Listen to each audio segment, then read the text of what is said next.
एक अपने ही जीवन पे या हम सबके जीवन पे एक छोटी कविता लिखने का प्रयास किए हैं। उसमें जो भी कमियाँ होगा उसको देखिएगा। बहुत ही अच्छा कविता है कि अगर कभी जीवन में कुछ करने का न जी करे तो कुछ लिखना अपनी हालातों को, लिखना उस पिता के कुदाल को जो तेरे जागने से पहले उसके कंधे पर होते थे, लिखना उस बहन की खुशियों को जो हर त्योहार पर अपने सहेलियों से कहती थी कि अगले साल मैं लहंगा पहन कर आऊँगी, लिखना उस भाई के अरमानों को जो तेरे सपनों के पीछे खुद का जीवन लगा बैठा है, तुम्हें कामयाब बनाने के लिए खुद को सूली पर चढ़ा बैठा है, लिखना उस रिश्तेदारों के बारे में, लिखना उस रिश्तेदारों के बारे में जो हर रोज़ तुझे फ़ोन करके पूछते हैं कि कैसे हो और तेरी कमियां जान करके खुश हो जाते हैं,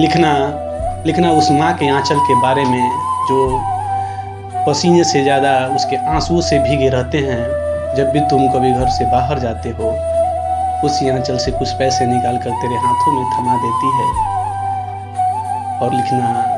कि किस तरह से तुम्हें फेल होने पर, तुम्हें नाकामयाब होने पर आंसुओं का धार बहा देती है, अपने सपनों को छोड़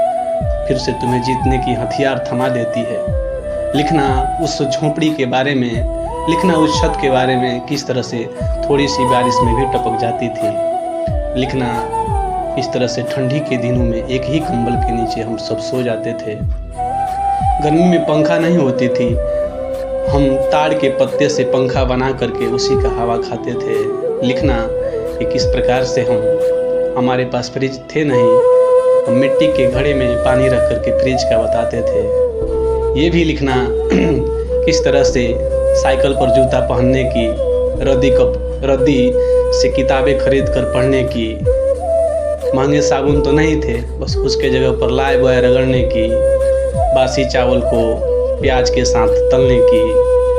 पुराने पेन में रिफिल भरने की। अगर इतना लिखने के बाद भी अपने आप को इस दरिया में नहीं झोंक पाते हो, अगर इतना लिखने के बाद भी अपने आप को इस दरिया में नहीं झोंक पाते हो तो बड़े नादान हो जो किनारों पर बैठ करके समंदर देखना चाहते हो, तो बड़े नादान हो जो किनारे पर बैठकर समंदर देखना चाहते हो।